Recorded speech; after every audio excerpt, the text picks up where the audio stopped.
നമ്മൾ ഇന്ന് ചർച്ച ചെയ്യാൻ പോകുന്നത് ലോകഭൂപടത്തിലെ ഏറ്റവും വലിയൊരു പൊട്ടിത്തെറിയെക്കുറിച്ചാണ്. ദശാബ്ദങ്ങളായി ആഗോള രാഷ്ട്രീയത്തിലെ ഒരു വലിയ ചോദ്യചിഹ്നമായി നിലനിന്ന പാകിസ്ഥാന്റെ നെഞ്ചിലെ തീയായി മാറിയ പാക് അധീന കാശ്മീർ അഥവാ POK കഴിഞ്ഞ 79 വർഷങ്ങളായി ലോകത്തിന്റെ കണ്ണിൽപ്പെടാതെ ഇരുളിൽ തള്ളപ്പെട്ട ഒരു ജനതയുടെ വേദനയുടെയും ആ വേദനയിൽ നിന്ന് ഉയർത്തെഴുന്നേറ്റ വിപ്ലവത്തിന്റെയും കഥയാണിത്. നിങ്ങൾ ശ്രദ്ധിച്ചിട്ടുണ്ടോ? കഴിഞ്ഞ കുറച്ചു കാലമായി POKയിൽ നിന്ന് വരുന്നത് വെറും വാർത്തകളല്ല, അതൊരു വലിയ വിസ്ഫോടനത്തിന്റെ സൂചനകളാണ്. സ്വന്തം ഭരണകൂടത്തിനെതിരെ, പാക് സൈന്യത്തിന്റെ തോക്കിൻ മുനക്കെതിരെ ഭക്ഷണത്തിനും വെള്ളത്തിനും നീതിക്കും വേണ്ടി ആയിരക്കണക്കിന് ആളുകളാണ് ഇന്ന് തെരുവിലിറങ്ങിയിരിക്കുന്നത്. പക്ഷേ ഇവിടെയാണ് നമ്മൾ ശ്രദ്ധിക്കേണ്ട ഏറ്റവും വലിയ രാഷ്ട്രീയ സത്യം ഒളിഞ്ഞിരിക്കുന്നത്. POKയിലെ ജനങ്ങൾ ഇന്ന് വിളിച്ചു പറയുന്നത് വെറും പ്രതിഷേധം മാത്രമല്ല, അവർ വ്യക്തമായി ആവശ്യപ്പെടുന്നത് ഇന്ത്യയുമായുള്ള ലയനമാണ്. പാകിസ്ഥാൻ എന്ന തകർന്നടിഞ്ഞുകൊണ്ടിരിക്കുന്ന രാഷ്ട്രത്തിന്റെ ഭാഗമായി തുടരാൻ അവർ ആഗ്രഹിക്കുന്നില്ല. അവിടെയുള്ള ഓരോ മനുഷ്യനും ഇന്ന് മനസ്സിലാക്കിയിട്ടുണ്ട്, തങ്ങളുടെ വികസനവും സുരക്ഷയും സ്വാതന്ത്ര്യവും ഇരിക്കുന്നത് ഇന്ത്യയുടെ കരങ്ങളിലാണെന്ന്. പാകിസ്ഥാന്റെ ഭരണാധികാരികൾക്ക്, പ്രത്യേകിച്ച് അസിം മുനീർ എന്ന സൈനിക മേധാവിക്ക് POK ഇന്ന് ഒരു ബാധ്യതയല്ല, മറിച്ച് അവരുടെ ഭരണകൂടത്തിന്റെ ശവപ്പെട്ടിയിലെ അവസാനത്തെ ആണിയായി മാറിക്കഴിഞ്ഞു. സിന്ധു നദീജല കരാർ മുതൽ ഇന്ത്യയുടെ സാമ്പത്തിക കുതിച്ചുചാട്ടം വരെ എല്ലാ അർത്ഥത്തിലും പാകിസ്ഥാൻ ഇന്ന് പ്രതിസന്ധിയിലാണ്. വരാനിരിക്കുന്നത് പാകിസ്ഥാന്റെ പതനമാണ്. ചരിത്രത്തിന്റെ അനിവാര്യതയായ POKയുടെ ഇന്ത്യയിലേക്കുള്ള തിരിച്ചുവരവാണിത്. എന്തിനാണ് ഈ പ്രദേശം പാകിസ്ഥാൻ ഒരു വേദനയായി മാറുന്നത്? എന്തുകൊണ്ട് ഈ ലയനം ഒഴിച്ചുകൂടാനാകാത്ത ഒന്നാകുന്നു? എന്തുകൊണ്ട് സോവിയറ്റ് യൂണിയൻ തകർന്നതുപോലെ പാകിസ്ഥാനും ശിഥിലമാകാൻ പോകുന്നു? ഈ ചോദ്യങ്ങൾക്കുള്ള ഉത്തരമാണ് ഇന്നത്തെ വീഡിയോയിൽ നമ്മൾ തേടുന്നത്. നമുക്കാദ്യം വിഷയത്തിന്റെ ആഴത്തിലേക്ക് ഇറങ്ങാം. എന്തുകൊണ്ടാണ് POKയിലെ ജനങ്ങൾ പാകിസ്ഥാനെതിരെ തിരിഞ്ഞത്?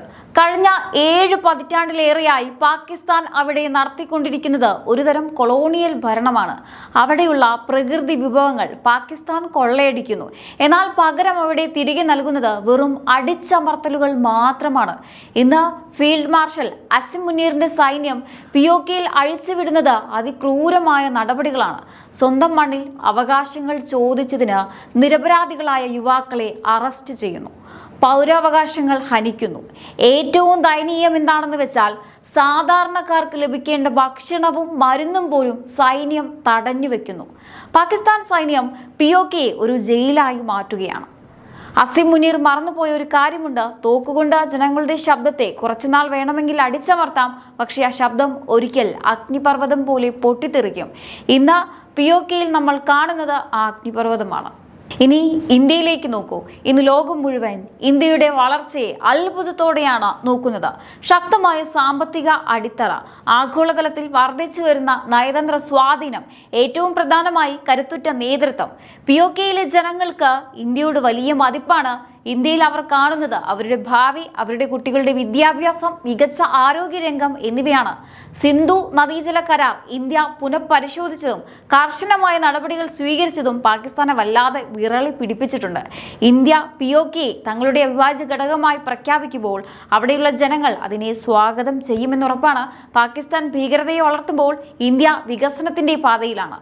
ഈ വ്യത്യാസം POKയിലെ ജനങ്ങൾക്ക് കൃത്യമായി മനസ്സിലാക്കാൻ സാധിക്കുന്നുണ്ട്. ഇന്ത്യയുടെ സിന്ധു നദീജല കരാറിലെ കർശന നിലപാട് പാകിസ്ഥാന്റെ അടിത്തറ ഇളക്കി.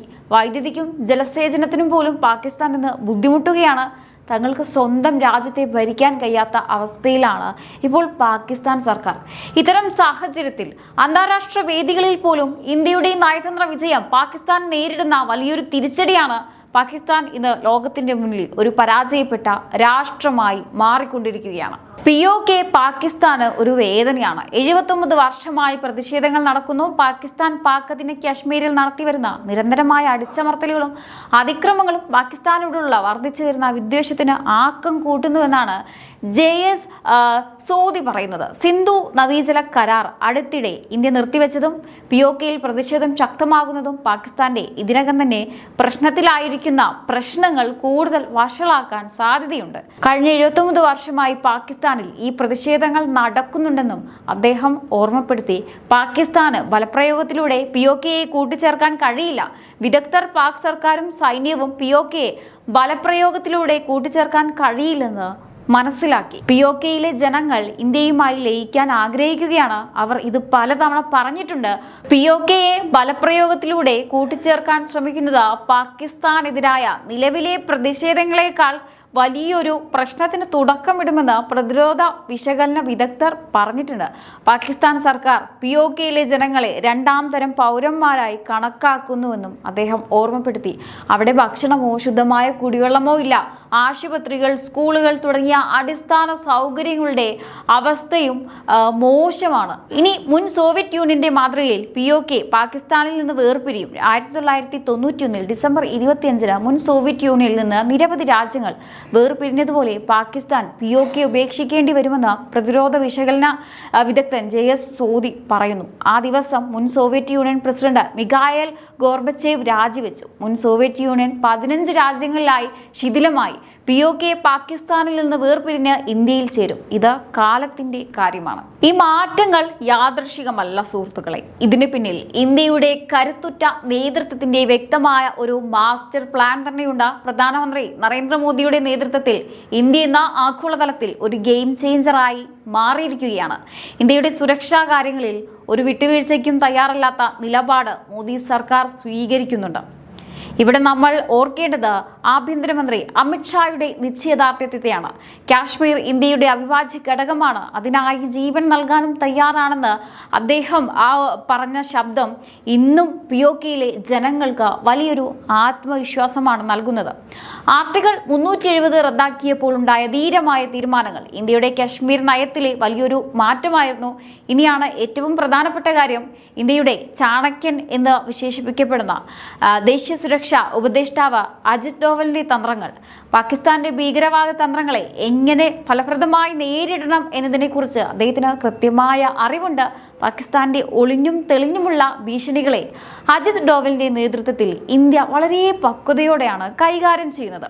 ശത്രു രാജ്യത്തിന്റെ തന്ത്രങ്ങളെ മുൻകൂട്ടി കണ്ട് അത് തകർക്കാൻ അദ്ദേഹത്തിന്റെ നേതൃത്വത്തിലുള്ള സുരക്ഷാ ഏജൻസികൾക്ക് പ്രത്യേക കഴിവ് തന്നെയുണ്ട്. ഇന്ത്യയുടെ ഈ ഒരു നേതൃനിര മോദി, അമിത്ഷാ, അജിത് ഡോവൽ ഇവർ കൈകോർക്കുമ്പോൾ പാകിസ്ഥാന്റെ തകർച്ച അനിവാര്യമാണ്. POK വിഷയത്തിൽ ഇന്ത്യയുടെ നിലപാടും വളരെ വ്യക്തമാണ്. നമ്മൾ ആരെയും ആക്രമിക്കാൻ പോകുന്നില്ല, പക്ഷേ നമ്മുടെ മണ്ണ് തിരിച്ചുപിടിക്കാൻ നമുക്ക് ആരുടെയും അനുവാദം വേണ്ട. അജിത് ഡോവലിന്റെ തന്ത്രപരമായ നീക്കങ്ങളും അമിത്ഷായുടെ ശക്തമായ തീരുമാനങ്ങളും മോദിയുടെ കരുത്തുറ്റ നേതൃത്വവും ഒത്തുചേരുമ്പോൾ POKയുടെ മോചനം അടുത്ത് തന്നെ സംഭവിക്കുമെന്ന് നമുക്ക് പ്രതീക്ഷിക്കാം. പാകിസ്ഥാന്റെ സൈനിക മേധാവി ഹസീം മുനീർ ഇന്ന് വിറയ്ക്കുന്നുണ്ടെങ്കിൽ അതിന് കാരണം ഇന്ത്യയുടെ ഈ ശക്തമായ നേതൃത്വമാണ്. POK ഇന്ത്യയുടെ ഭൂപടത്തിൽ ചേർക്കപ്പെടുന്ന ആ ചരിത്ര നിമിഷത്തിനായി ലോകം മുഴുവൻ കാത്തിരിക്കുകയാണ്. അപ്പോൾ സുഹൃത്തുക്കളെ, ഇത്രയും നേരം നമ്മൾ ചർച്ച ചെയ്ത കാര്യങ്ങൾ ഒന്ന് ചുരുക്കി ചിന്തിച്ചു നോക്കൂ. എന്താണ് യഥാർത്ഥത്തിൽ POKയിൽ നടക്കുന്നത്? ഒരു സാധാരണ പ്രതിഷേധം മാത്രമാണോ? അല്ല, ഇതൊരു ജനതയുടെ ഉയർത്തെഴുന്നേൽപ്പാണ്. ഇതിനെ നമുക്ക് 3 തലത്തിൽ തിരിക്കാം. ഒന്നാമതായി, പാകിസ്ഥാൻ എന്നത് ഭരിക്കാൻ കഴിയാത്ത ഒരു പരാജയപ്പെട്ട സംവിധാനമായി മാറിക്കഴിഞ്ഞു. സ്വന്തം ജനതയുടെ വിശപ്പടക്കാൻ പോലും കഴിയാത്ത ഒരു ഭരണകൂടം എങ്ങനെയാണ് മറ്റൊരു പ്രദേശത്തെ നിയന്ത്രിക്കുക? അതാണ് POKയിലെ ജനങ്ങൾ ഇന്ന് ചോദിക്കുന്നത്. രണ്ടാമതായി, പാകിസ്ഥാന്റെ നേതൃത്വം, പ്രത്യേകിച്ച് അസീം മുനീറിന്റെ സൈനിക ശക്തി, അവരുടെ പരാജയം തുറന്ന് കാണിക്കപ്പെട്ടിരിക്കുന്നു. അടിച്ചമർത്തലുകൾ കൊണ്ട് ഭയം വിതയ്ക്കാമെന്ന് അവർ കരുതി. പക്ഷെ ഫലമോ? ജനങ്ങളുടെ രോഷം ഇരട്ടിയായി. അവർക്ക് ഇന്ന് വേണ്ടത് തോക്കുകളല്ല, മറിച്ച് വികസനമാണ്. ഇനി മൂന്നാമതായി, ഇന്ത്യയുടെ മാറുന്ന മുഖം. പ്രധാനമന്ത്രി മോദിയുടെ നേതൃത്വത്തിൽ, അമിത്ഷായുടെ നിശ്ചയദാർഢ്യത്തിൽ, അജിത് ഡോവലിന്റെ തന്ത്രപരമായ ഇടപെടലുകളിൽ ഇന്ത്യ ഇന്ന് ലോകത്തെ ഏറ്റവും ശക്തമായ രാജ്യങ്ങളിൽ ഒന്നായി വളർന്നു കഴിഞ്ഞു. ഇന്ത്യയിലേക്ക് നോക്കുമ്പോൾ POKയിലെ ജനങ്ങൾ കാണുന്നത് അവരുടെ ഭാവി തന്നെയാണ്. ചരിത്രം നമ്മളോട് പറയുന്നത് ഒന്ന് മാത്രമാണ്: ഒരിക്കൽ അടിച്ചമർത്തപ്പെട്ട ജനത എഴുന്നേറ്റാൽ ലോകത്തെ ഒരു ശക്തിക്കും അവരെ തടയാൻ കഴിയില്ല. സോവിയറ്റ് യൂണിയൻ തകർന്നപ്പോൾ ആരും കരുതിയില്ല അത്രയും വലിയൊരു സാമ്രാജ്യം ഇല്ലാതാകുമെന്ന്. എന്നാൽ അത് സംഭവിച്ചു. അതേ ചരിത്രം പാകിസ്ഥാന്റെ കാര്യത്തിലും ആവർത്തിക്കാൻ പോവുകയാണോ?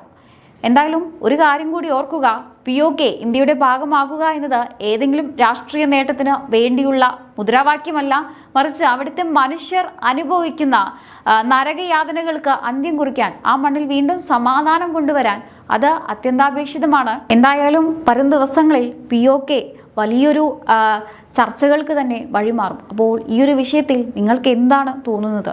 തീർച്ചയായിട്ടും നിങ്ങളുടെ അഭിപ്രായങ്ങൾ താഴെ കമൻറ്റ് ബോക്സിൽ രേഖപ്പെടുത്തുക. മറ്റൊരു വിഷയമായി വീണ്ടും കാണാം. നന്ദി.